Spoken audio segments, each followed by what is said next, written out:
you how to do some watercolor techniques, and I am using Crayola watercolors. They're just educational watercolors, and I actually think that they're pretty good watercolors. This is a pan that has been used, and we're going to start by doing some wet on wet washes. So when you're doing a wet on wet, what you're going to do is fill your brush with water and just put some water down on your paper first. So you want a pretty good amount of water down on your paper. And then when you are actually using your watercolors, they're going to look very stiff and flat in the box. These three already have water on them. I've used them a little bit. This side of your tray is going to be used for blending colors and mixing colors.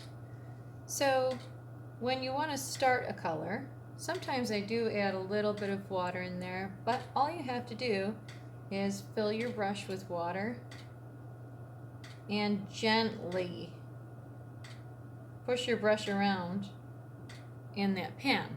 So you're not going to crush your brush in it, you're just going to gently kind of swirl your brush around.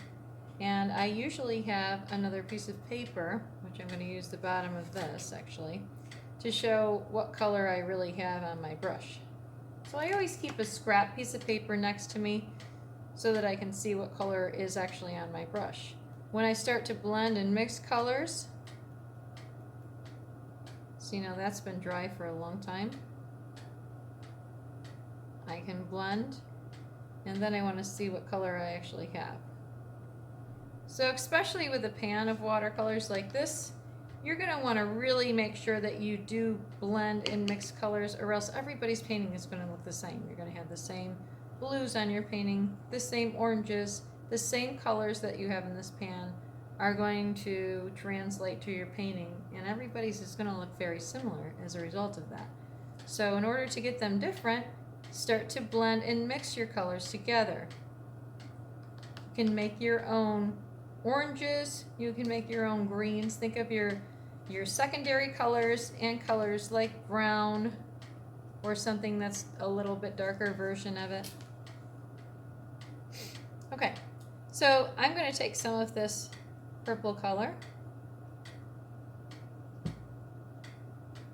purple blue, and now I have my water down and my wash. And when you put your paint into the wash, sometimes all you have to do is touch it and it will blend around. I just got a little more water, and this is really good for when you just want a gentle sky, no harsh lines, you want a blending color. So I'm going to add a little bit of blue now to my purple. And if I add a little bit of blue right on that edge,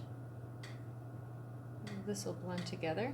It's all going to blend if you have wet water, wet area next to another wet area. So now I'm just going to take a little water and I'm just going to let it go. You can move it around however you want to move it, and this will blend.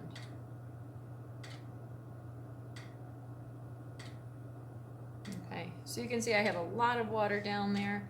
I could pick a little bit up if I wanted to, but if I let this dry, it's going to dry basically like what you see here. You're going to have some darker edges, darker lines in there, some little swirl effects happening, and your colors are going to be put down on the paper just like what you see there. This little area is going to spread out just like that as well. Okay. Now your wet on dry paper. It's called a dry brush technique. So I'm taking my brush and I'm really wiping all that water off of my brush, and I'm going to use a color that I've already used in the pan. So I have green here, and it's really good for like shrubs, things like that. And I'm just going to take it, and usually you would use it over some sort of area that is already painted, and I'll show you some areas down here that I've already done. But some dry brush, if you wanted to do some grass if you were doing a kind of landscape. All right, it's just the dry effect of watercolor. So it's pretty much like it becomes almost like a different kind of paint. So again, I'm not crushing my brush in when I'm getting the paint on my brush.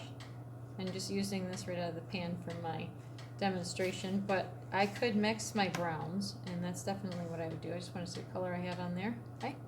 Now this has actually got a little too much water in it, so I take my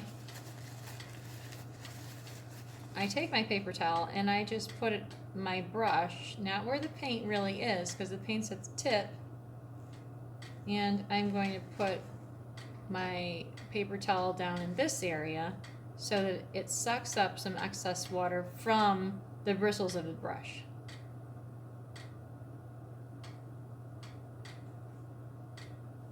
Now I can actually brush some over it. And like I said, I really like to use dry brush, especially when you're doing some sort of landscape. You would put down something first, normally some sort of wash technique, any kind of layer of watercolor first, and then you can go ahead and put your dry brush over it. And the reason why that is because you really don't want to come back in, and let's say you wanted to do your background around it. You really don't want to come in and try to get around all these areas. That's not something that you're going to want to do. Once water touches this, especially in areas that have a lot of paint on it like that, it's going to bleed and it's going to blend. Okay, we're going to try a blotting technique with paper towel right here. I'm going to do a wash first, so I'm putting down some water, just some water, and not a whole lot. There's a little bit more water on that one. And I'm just going to take some of my paint, a little bit more for this, and wash it in there.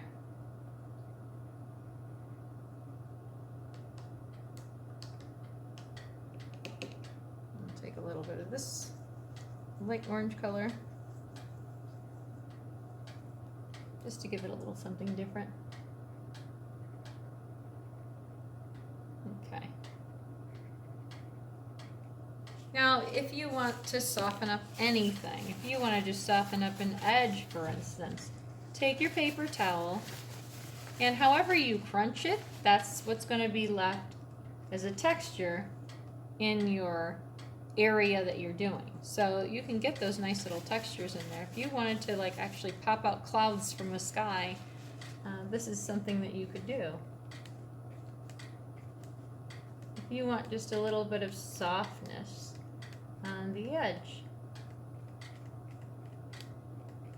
and you want it a little darker in one area, okay? Sometimes what I like to do too with a paper towel is I get a little bit of water on it, and you're using like a watered down paper towel, and you can blot with that. That'll actually soften things up actually a lot more. You can see it's taking off a little more paint, and you're also getting some of the texture. It's very soft texture, it's very subtle texture, but it's there.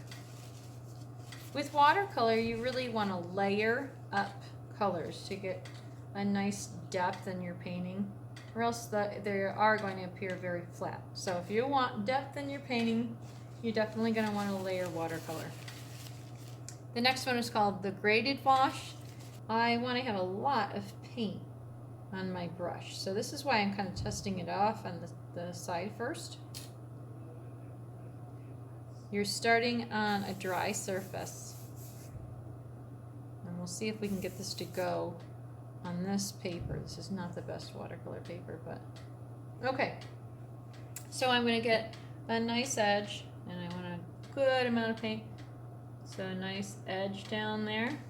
So I'm edging out maybe, I don't know, some sort of rounded object right there.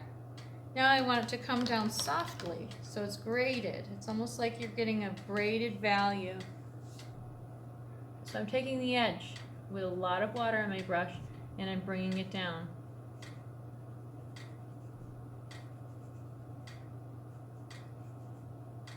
So it should appear it stained the paper a little bit right there. Sometimes with this paper that I'm using,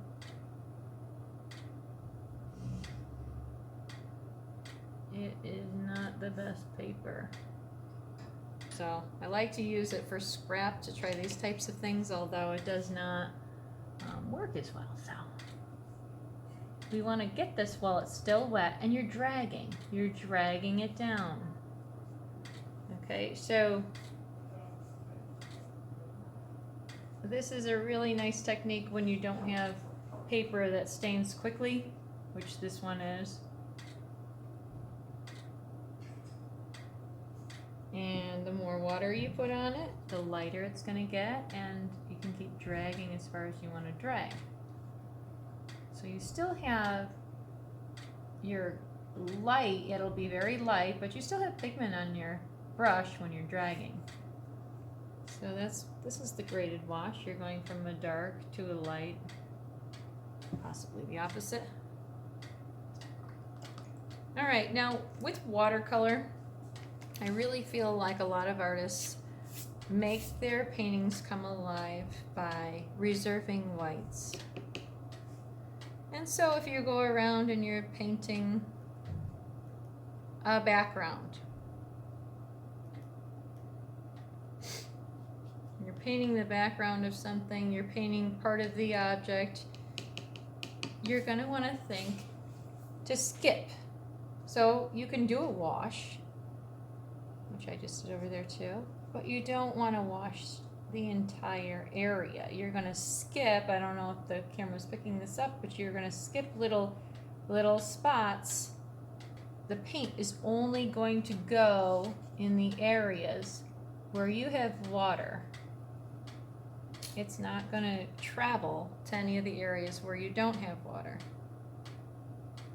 I'm going to take this color.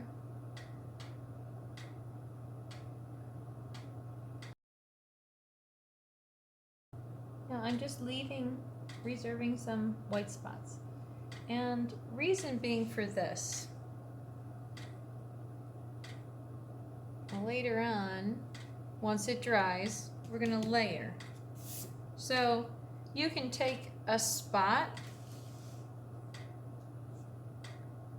from your painting, and then later on, if you wanted to layer another color over it, this will give it a lot more depth when you're layering another color over it. Now again, you can wash over it again.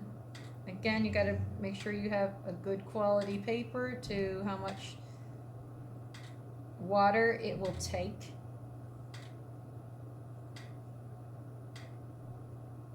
And in between those little spots, you're going to probably get some of that top layer of color on top of it. So I'm just putting down a little bit. And now I'm going to put in some color. And again, I really would blend my colors over to the side here. I wouldn't be constantly using straight out of the pan. These are all techniques to try. One thing you don't want to do when you're painting as well is to scrub your brush against the paper. Like, this is what you don't want to do. No, no, no, no, no, no. Okay, if you literally are hearing that scraping sound and your brush starts to rustle up right there and you get like bad hair going on your brush, then you're not going to treat your brush well, that's for sure.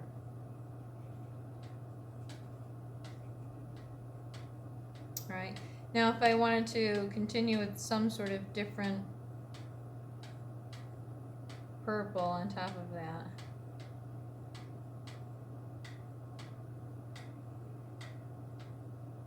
however you want to layer, but this would be a dried layer, and then I could come back later and then do another layer on top and actually have some of the underpainting, which this is the underpainting. This dry area that I've already had on there is my underpainting. That underpainting will show through as you reserve areas. In this case, it's not really white. It's reserving areas of the underpainting. Okay. Now this one is drip movement.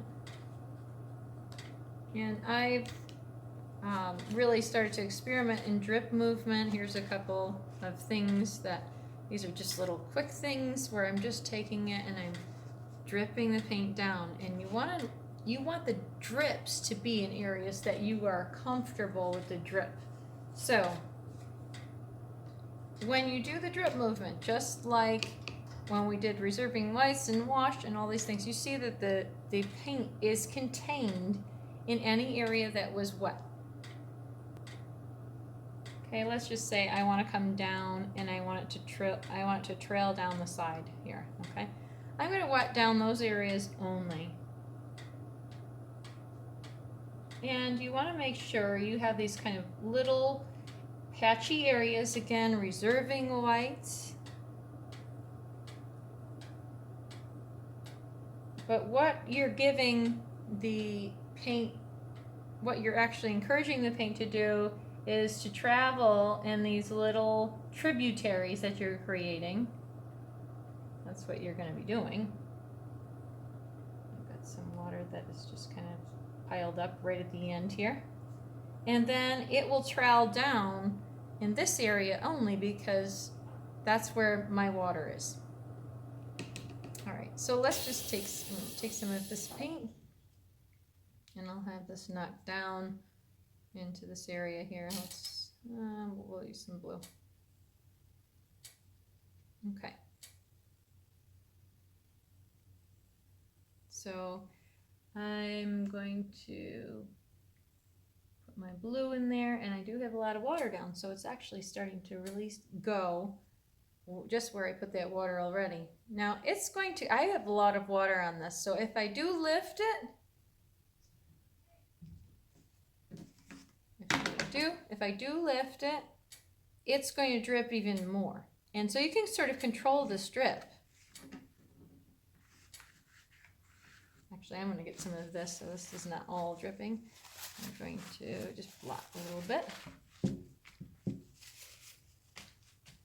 Okay. So I do have quite a bit of water on here. That's what's happening. There we go. And if I want to drip a little bit more, I can. Now I have two that are started. If I don't want it to go down that way, I can trail it over if you kind of saw. Now watch this drip. It's going to go back and around. I'm controlling that. Okay, and it's staying within there. Now these two, I'm going to want to drip a little bit. So I'm kind of dripping it down to there. So if you want it to stop, you got to make sure that you have that water pool needs to kind of go back up where you want it to go. I usually actually have it drip quite far. Sometimes I have it drip right off the edge of my painting. And then I will take a paper towel and I can just kind of wipe the bottom like that. Okay, and by the way, when you're using watercolor and paper towel, you're blotting. You're always blotting straight up and down. Okay, you're pressing down, and then straight up. You're not rubbing or scrubbing. Remember, it's not rubbing or scrubbing. Okay, now here's another one that you could actually do if you were, again, having some sort of area that's already dried. Okay, and it can't just be dried and feel damp. It has to be dried in order for layers to continuously layer up and be completely different, or else they're going to blend. So this was a lot of blending on this painting here. Okay, but I also did, you can kind of see if if you look closely, you can see where I layered and I left some of the underpainting there, and then the next color I left, and I actually went around some things so it created a little more bubbly effect. And this is very washed right here and stained. So splatter, I'm putting down a big drop of water, and I'm going to add some paint to it. And I can move the paint around in the water a little bit if I want to, or you can kind of just leave it there and see what happens. And then you can take a straw, or you can just blow on it. Blow it in the direction that you want it. And you get that kind of splattered type of thing. You can have this trail off really far. You can put another color within it.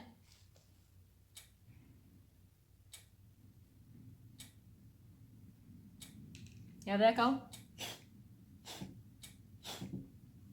Okay, and so that would stay like that as long as you kept it flat and you let it dry on its own. There we go. Okay, we have our staining. What I really like to do sometimes is when I have a painting that's dry and then I see an area where I feel like I want it washed out a little bit more. So I have an area here that I actually did. This is with cling wrap, and you can kind of see these lines a little bit. So I was experimenting with that a little bit. But I did this not too long ago, and it's completely dry. Now I'm just taking water, and wherever I feel like I would like just a little more of an area that looks a little more watercolory. And that's all I can really say. It's washed out a little bit. It'll stain right where that water is. It will stain around that. So it's going to look a little bit different than just a pure area. This area right here is a stain. This is a little different technique where it's actually sprayed. It's watered down paint, but it's sprayed. So it's like a watercolor paint, but it's a little bit different. But the background was done with some watercolor, and then it was stained a little bit.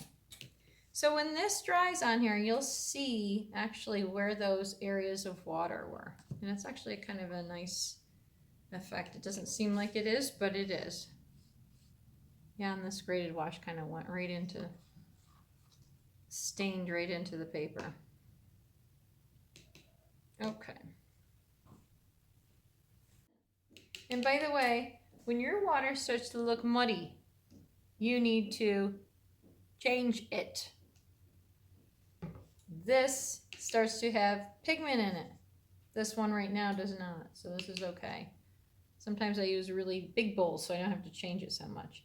So this technique is done from cling wrap, and this one's not too clingy.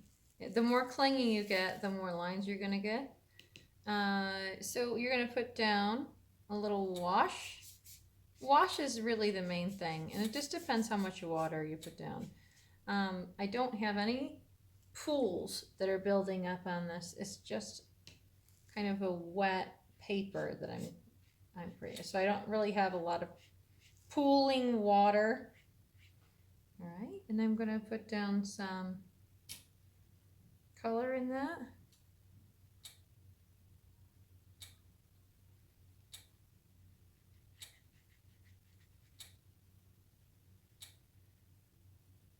And if you see, I'm not continuously going over one area. When I put down color, I'm not putting down color back and forth and consistently back and forth, back and forth. I'm letting the water take the color. So it's really like how you control the water. And I'm hardly touching my paper. I don't touch my paper really harshly with my brush. Okay. Now this is good if you wanted to create some sort of texture that might have branches or anything. So you're going to crinkle it up and you're going to put this down. The more crinkles you have, you're going to actually see that it starts to condense the paint where you have the wrap, and it has lighter areas in between where it's bubbling up. So in these areas where it's bubbling up, you're going to have areas that are lighter. And you can actually see underneath here as well, there's areas that are pooling together. Now that has to dry. In the meantime, you can see this is starting to stain. You can see the little stains on this.